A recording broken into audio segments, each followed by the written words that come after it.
Well, good morning, good afternoon, good evening, whatever time it is, wherever you are tuning in. Thank you so much for joining me today. I'm Chris, and I'll be offering this Dharma talk today on the topic of equanimity. And this is part 2 of a series of 4 of these chapters on equanimity, these sessions on equanimity. And the reason why I'm doing these 4 parts is a lead in to an online 8-week retreat offering that I'm facilitating. So I'll go ahead and make the announcements about that now, since I've already started down that path.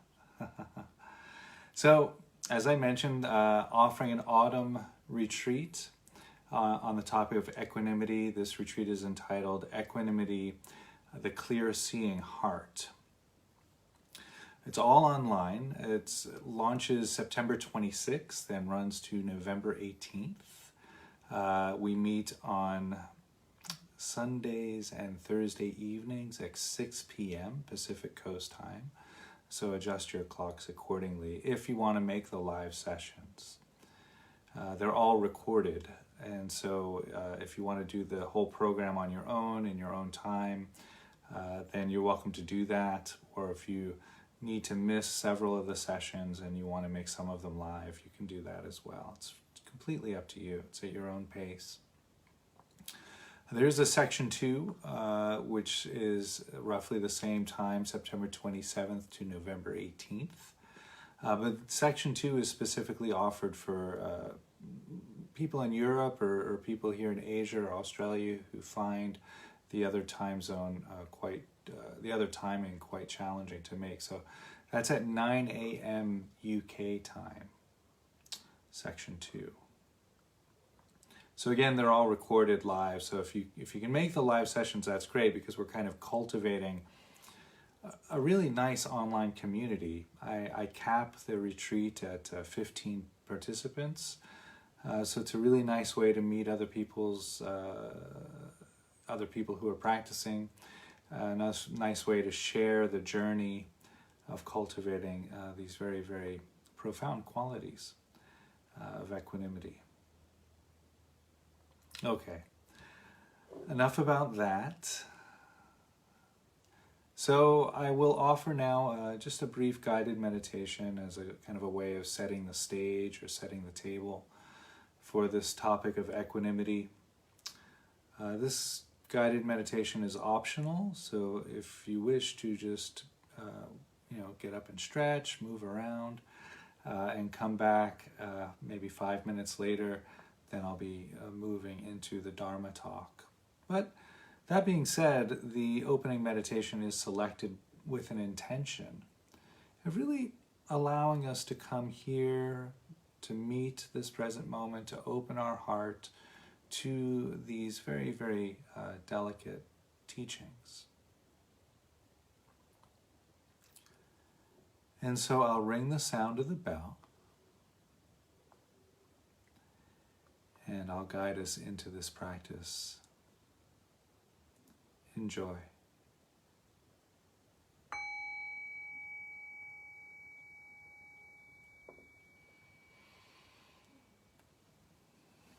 And so the invitation here is just to arrive into this present moment.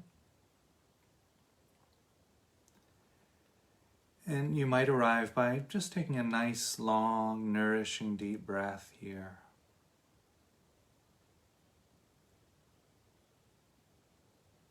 And allowing the out-breath to be just a little bit slower or longer than the in-breath.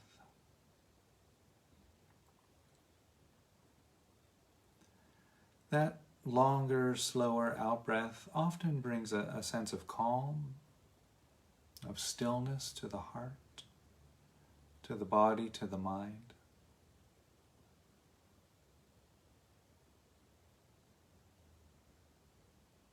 And when you're ready, allowing the breath to return to its uncontrolled breathing pattern, just breathing normally, naturally.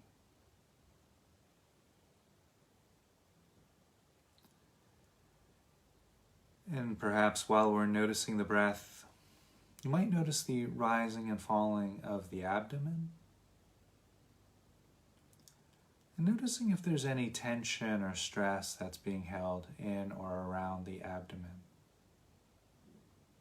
If you notice any stress or tension there, you could invite that to relax and grow soft. Just letting any tension or stress go.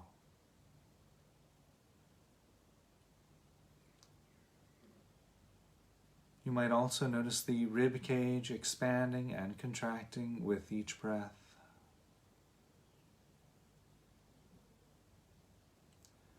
The rising and falling of the shoulders as you inhale and exhale.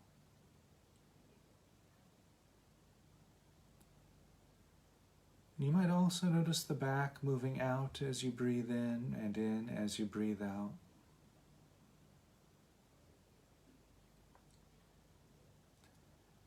You might notice the temperature changing from cooler to warmer at the nose and the back of the throat as the breath moves in and out.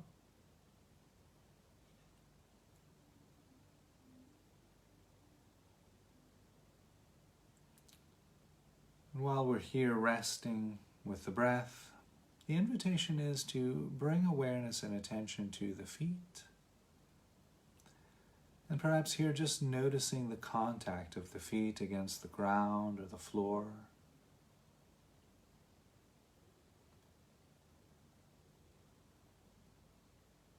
How nice it is to feel anchored and supported by this ground.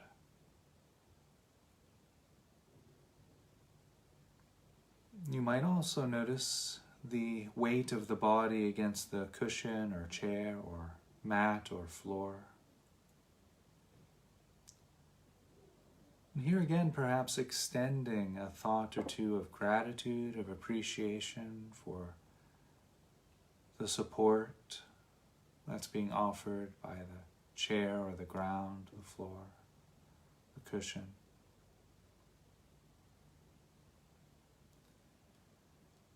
And both the floor and the seated apparatus really just serving as substitutes for planet Earth, for Mother Gaia.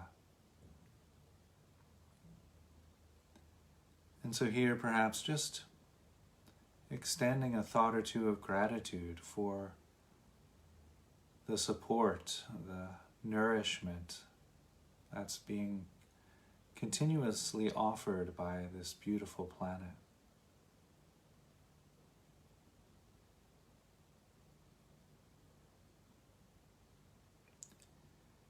We might also notice the sensations arising from the hands and the arms. Perhaps noticing the hands resting against the body or touching each other.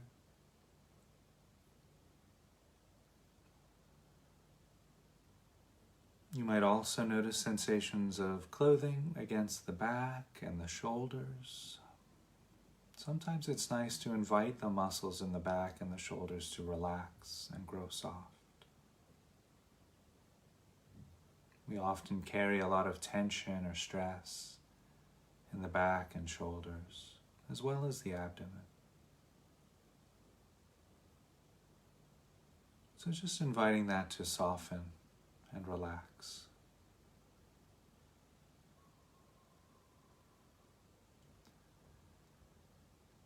You might also notice sensations arising throughout the cheeks of the face. You could let any tension or stress that's held in the face go.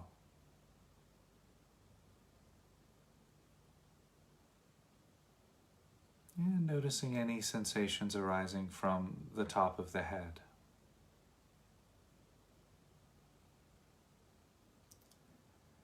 And so here just taking a moment to hold the entire body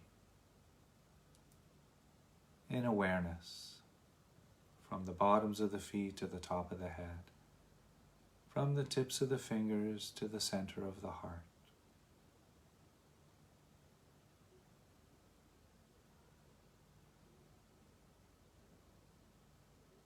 And resting, breathing. And so here the invitation is to bring into awareness something you feel grateful for. This could be something in your present moment experience, like grateful for the breath, this amazing inhalation which allows for our awareness, for our consciousness. And as we exhale, we send out life support to the trees and plants and flowers.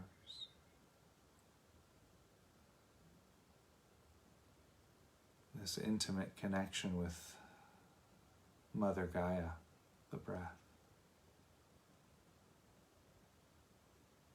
You might feel gratitude towards the safety of the four walls around you, the comfort of the chair or the clothing that you're wearing.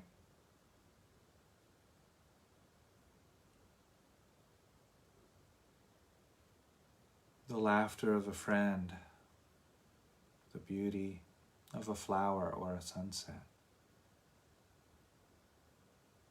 Whatever it is that warms your heart.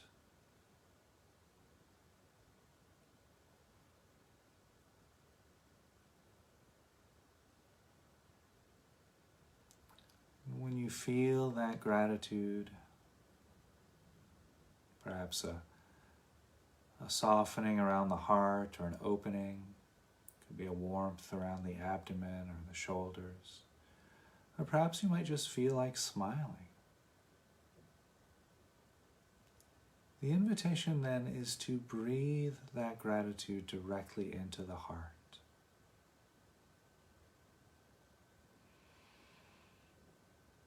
And as you exhale, breathing out gratitude, sending it out from the heart to the abdomen.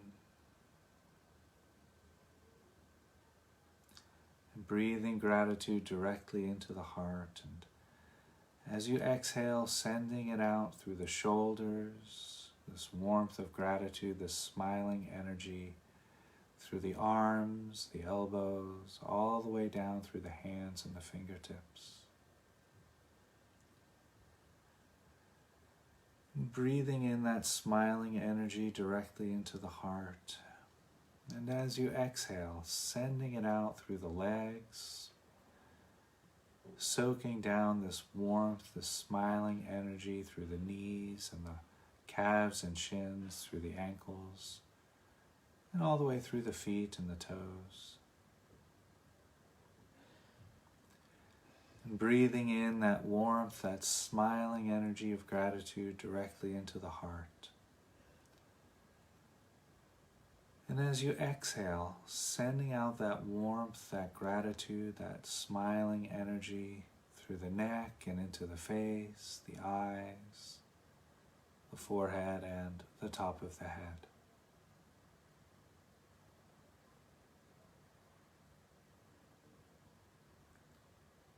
So breathing, resting, feeling, smiling, this warmth of gratitude, appreciation.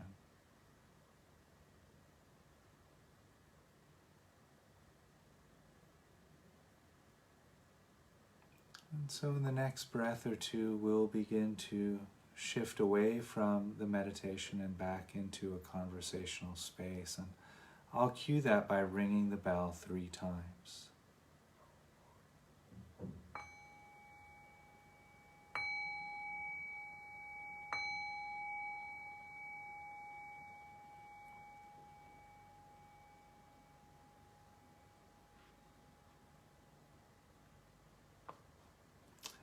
Okay, thank you for joining me in that guided meditation. And if you're watching this back on recording and you want to stay in that longer, press pause now. And you're welcome to explore that experience of gratitude, of appreciation, as long as you wish. But for those of us who are here live, I'm going to go ahead and proceed into today's talk.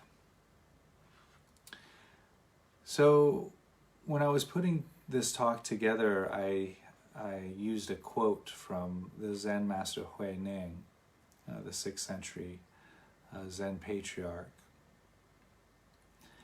The quote is, "Dark itself isn't dark. It is due to light that dark becomes dark. And light itself isn't light. It is due to dark that light becomes light. Because light changes into dark, and dark gives way to light, their appearance and disappearance depend on each other. All human experience is like this. So Zen Master Hui Neng, that's from the Platform Sutra. And a little bit further in that same discourse, Hui Neng goes on to formulate, I think it's the 28 pairs of opposites. He goes on to outline how all human experience arises in terms of opposites. So the practice of equanimity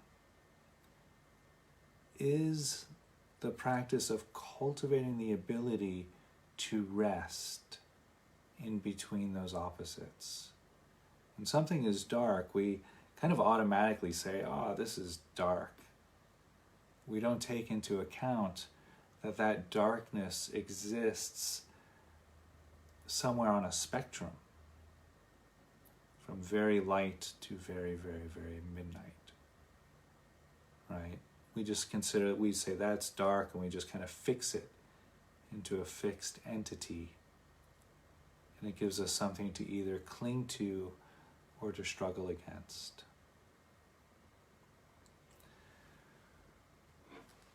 So I want to read here from the early Buddhist text as well. This is a exchange between a wandering mendicant named Vacchagotta and Gautama, the Buddha.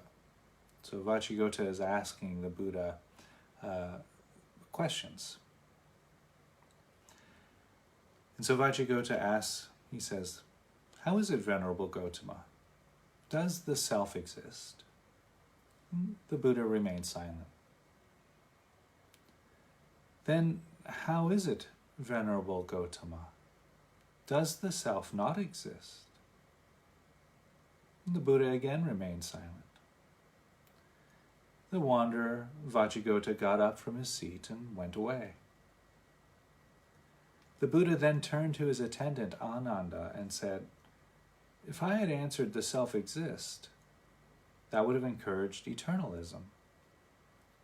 And had I answered the self does not exist, that would have encouraged nihilism." So the Buddha here, quite content to allow the silence of that dialogue to be the answer. It wasn't that the Buddha was saying, I don't want to talk to this guy. I'm just going to sit here quiet until he walks away. No, the silence was the answer to the question. Now, whether Vacchagotta received that answer well, I guess there's room for debate there. That's not really given in the text. So when we fix something, if the Buddha said, the self does exist, that would have fixed the answer, and then people could then build a belief structure around that and cling to that and value that in some way. That's not equanimity. That's clinging to an extreme. If the Buddha had said, the self doesn't exist, there's no such thing as self, people would then, because they revered the Buddha's word at that time, arguably many of us still do today, if the Buddha said there is not a self, then perhaps 2,500 years down the road where we are today, Buddhism would look a lot like nihilism, right? So the idea is to practice these practices of equanimity, practice living a life or seeing the world free from our preferences and prejudices, free from the likes and dislikes that we've been taught, that we've been given by our culture, by our society, by our education, by our worldview.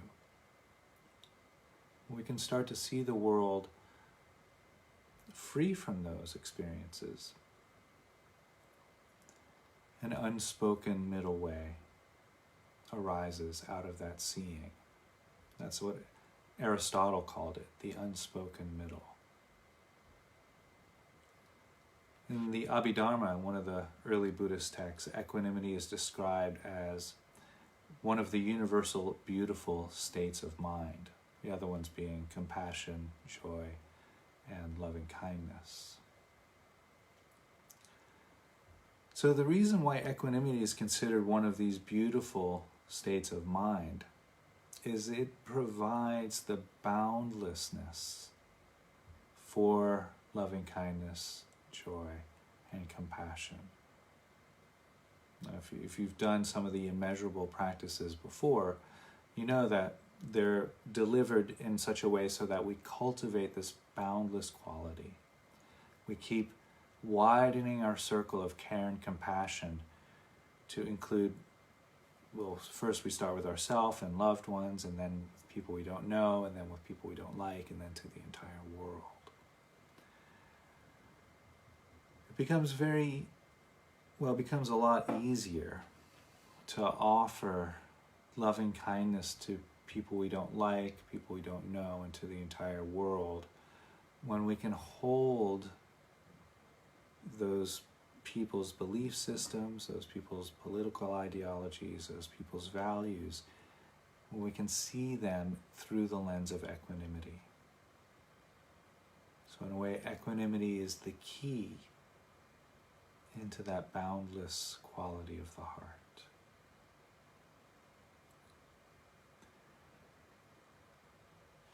So Bhikkhu Bodhi, the venerable monastic scholar, he describes equanimity as to stand there in the middleness of.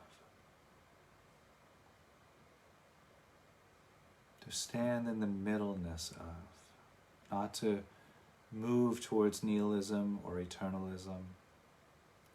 Not to define something as being this or that, being or non-being.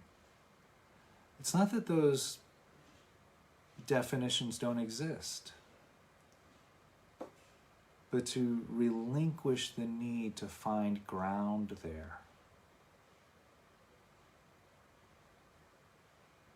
We don't need to say we are this or we are that as a way of defining ourselves, as a way of moving through the world, because that ground is impermanent.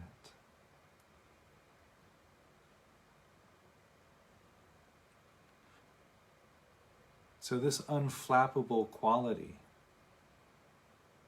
of equanimity takes root because we're not attached to any particular outcome.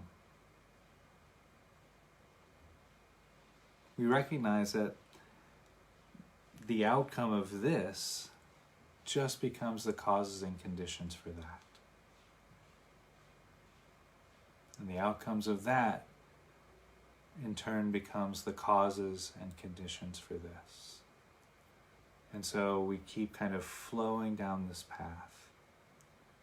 And we recognize that if we move to being any one thing, we're falling into that extreme. If we move away from that, I don't want to be in that extreme, and we move towards this, then we're going towards that extreme. And so the idea is not defining it. Because as soon as we attach to a definition, we start striving to reach that definition at the exclusion of all other possibilities and potentials. That's why the illustration of light and dark are so profound here. Because if we have light and dark, black and white, right? Well, in between that spectrum is the rainbow. And so in that illustration that Hui Neng gave, which I read at the beginning of today's talk, if we can release our attachment to either being light or dark, then the colors of the rainbow become available. Life becomes much more rich and full and vibrant in the potential, the sheer potential of it all. So when we attach to an outcome, it has to be light, it has to be dark, it has to be this, it has to be that. It has to be nihilism, it has to be eternalism. When we attach to any outcome, we freeze that outcome into a solid, fixed form.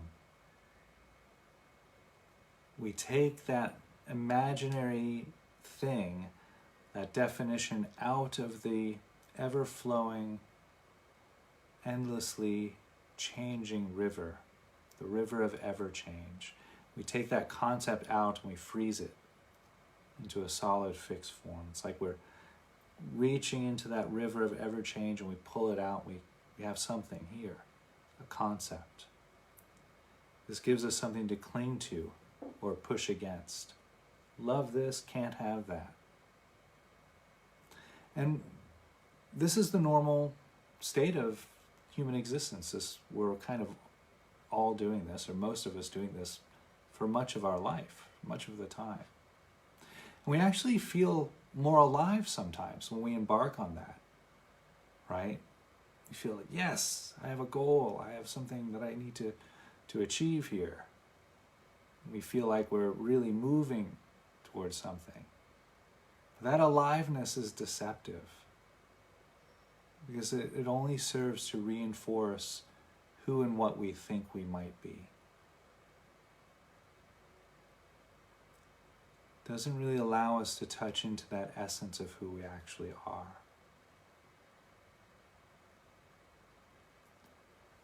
It's fine to have goals. It's beautiful. Great to have goals. Wonderful. The issue there is fixating on it, becoming obsessed with it. The tension, the stress, the suffering that goes along with all of that fixedness. So we have a goal, we have an outcome that we might like to bring forth, but we're also open to the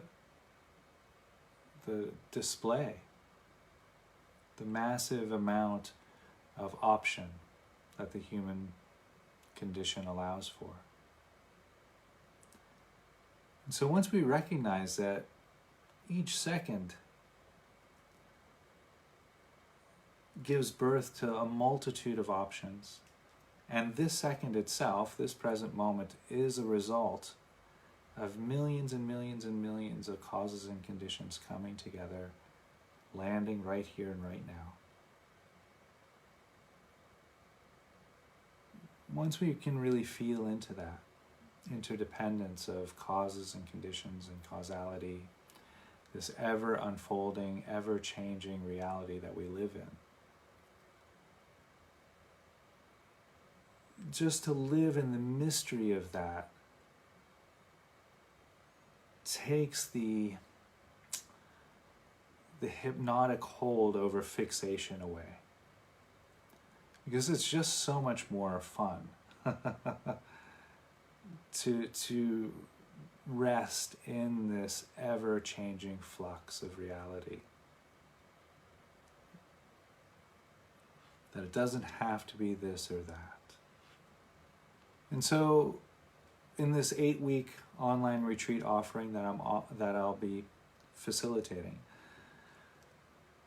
By the way, that's good for beginners and advanced. I know sometimes when I speak about talks or give talks like this one about equanimity and the immeasurables, I tend to really aim the arrow high. And that's intentional. It's meant to inspire. But I don't want to dissuade people if there are people who are just beginning a practice. Really, I cater to people from all experience levels. So if you already have a strong, healthy meditation practice and you find this intriguing, please do join. If you don't meditate at all, you're welcome to join as well, and you will receive benefit. So a couple of the practices that I'll be offering on the 8 weeks is, one is a meditation just on resting, where we meditate, and in that meditation we invite everything to rest. All of our body, all of the muscles, all of the tendons, the bones, each cell of the body is invited into a state of rest. We also invite the mind to rest and the heart to rest. Because the very nature of equanimity is a nature of non-clinging, is a nature of rest. The very nature of clinging is a nature of tension, right? And so the more we allow tension to dissolve, the deeper we fall into this resting state, the more equanimity naturally comes to the surface. Because as things fall away, oh, I don't need to hold on to that, don't need to hold on to that belief, I can let that thought go, don't need to hold on to that right now, I can let these all go. Those will all be there at the end of the meditation if you want to pick them up again. And that's fine. Some people like to do that. But just for that 20 minutes or that half an hour meditation, to really experience a few moments, a breath, 5 breaths, 10 breaths, the whole 20 minutes, however long, where you can be free from everything. That's equanimity. That complete freedom from holding on. Now, in addition to that, there's a kind of a step 2 to that practice. And this is very often called Vedana practice in the Buddhist tradition. Vedana really means feeling tones.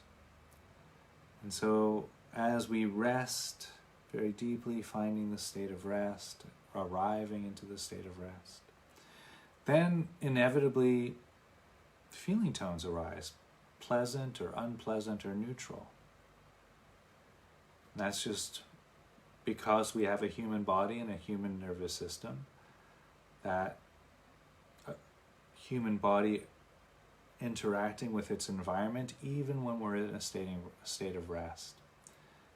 Pleasant, unpleasant, and neutral continue to arise.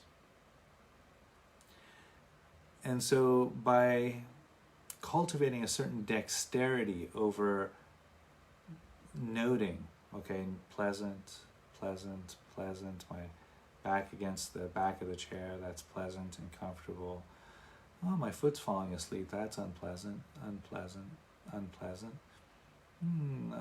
Clothing against my shoulders, that's neutral, neutral. My legs, also neutral, neutral, neutral, and so forth. And so we rest and we start to note pleasant or unpleasant and neutral feeling tones that, if you're really resting, it might seem that they're cascading through awareness. We start with the body, and then you can add pleasant or unpleasant or neutral sounds, or even thoughts, pleasant, unpleasant, neutral thoughts that appear in the mind. And so by cultivating this skill, this dexterity with these feeling tones, we recognize that something could be pleasant or unpleasant or neutral. We recognize that those feeling tones are a different experience to our emotional reaction to those feeling tones. So a space starts to open up. So for example, if I'm resting in meditation and I have a pleasant thought about dinner, then I can just say, oh, pleasant thought, pleasant, pleasant, pleasant until it fades. I didn't have to get up and go eat. I didn't have to start cooking dinner. Right? So I wasn't clinging to it. I wasn't striving for it. I could just note the feeling tone of pleasant and let it go. Now, that's just a very simple example, but it can get pretty deep with that. Particularly with aches and pains and itches. If we're really resting and an itch arises in the body, you can ask, can I rest with this? And if you really pose that question and bring yourself back to that state of resting, you'll notice the itch arises, it stays for a while, it might pretend to be very important, and then it eventually dissolves.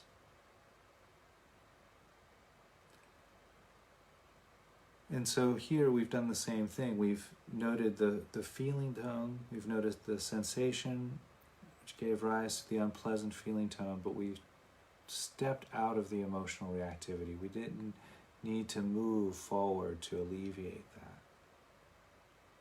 that. Now, this shouldn't really be a grin and bear it kind of practice. That's not resting either, right?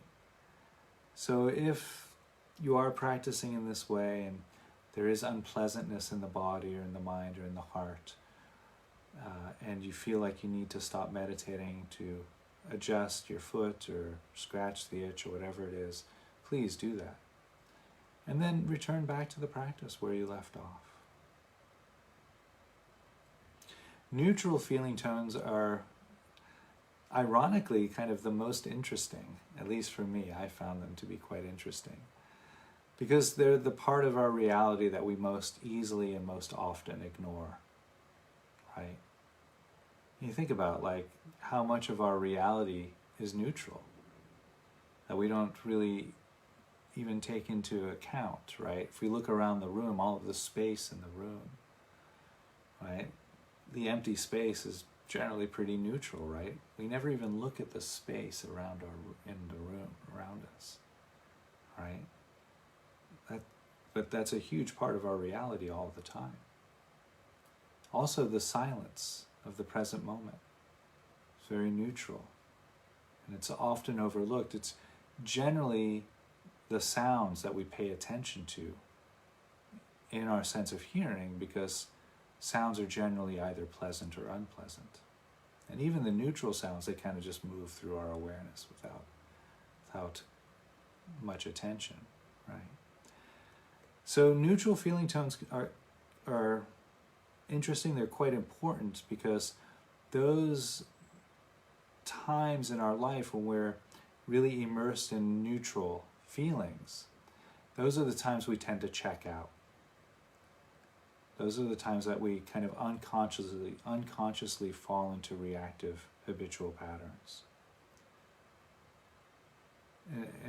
Or we might look for something more engaging, which can be unconscious in itself, right? We go for a drink, or we go for the cigarette, or we turn the music up louder, or whatever it is.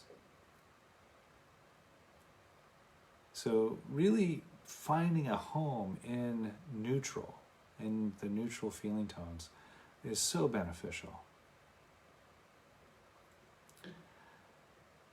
So it's not to find a home in indifference, because neutral, equanimity, indifference, they can start to look quite similar. But indifference, and I spoke to this a little bit in our last episode, so if you're interested in a more thorough explanation of indifference versus equanimity, you can go visit last week's session. But just to touch on that, indifference is dull, bland, gray. It shuts off, and it allows harmful unconscious behavior to happen, like racism and prejudice and so forth are symptoms of indifference. Equanimity and finding home in that neutral allows for an opening, a warmth, an embrace, It allows for compassion to flow to people we don't know or don't like. Loving kindness and joy. So equanimity is has a much larger scope. I consider indifference, when I think of indifference, I think of something closed and contracted. Equanimity is large and vast and wide and spacious.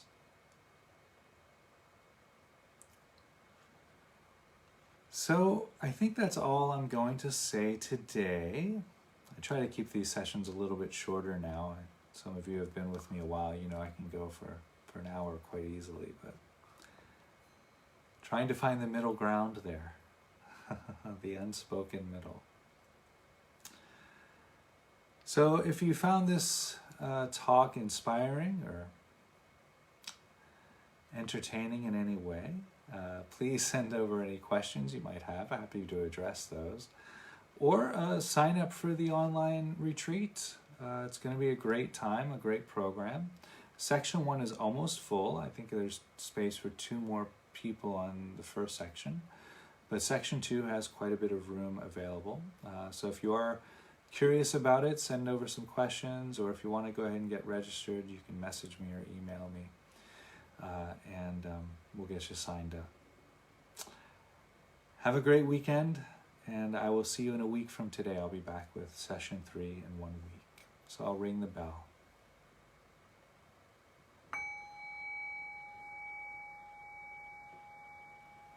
Thank you.